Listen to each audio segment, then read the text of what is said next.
எல்லா கட்சியும் வருது, ஆதரவு கொடுக்கறாங்க, ஒரு மனதா தீர்மானம் நிறைவேற்றுறோம். இன்னைக்கு அறிவிப்பு வருது.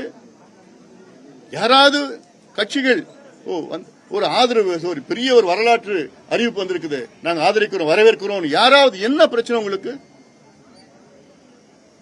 ஏன் இந்த ஒரு மனநிலை உங்களுக்கு? ஏன் தந்தை பெரியார் பேரை சொல்லிக்கிட்டு திராவிட கழகம் நடத்துறீங்களா நீங்க? வீரமணி அவர்கள் ஏன் ஒரு வார்த்தை சொல்ல முடியாது உங்களால?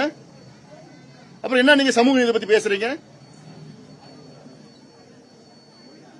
அப்ப நீங்க இதுக்கப்புறம் வெளியில சமூக நீதி பத்தி பேசாதீங்க. தமிழ்நாட்டு மக்கள் வளர்ச்சிக்கான ஒரு கணக்கெடுப்பு. இதுல குறை சொல்லிட்டு இல்ல இது வரும், இது வராது, உறுதியா வரும். அறிவிப்பு வந்திருக்குது, நிச்சயமா அடுத்தது வரும். அதுக்கேற்ப எங்களுக்கு நாங்களும் அழுத்தம் கொடுத்துட்டு இருக்க போறோம். அதனால இது மக்கள் தெரிஞ்சுக்கணும். கட்சிகள் இவ்வளவு கட்சிகள் இருக்கு, ஒரு எவ்வளவு பெரிய ஒரு வரலாற்று அறிவிப்பு, இது ஒரு வரவேற்கணும்.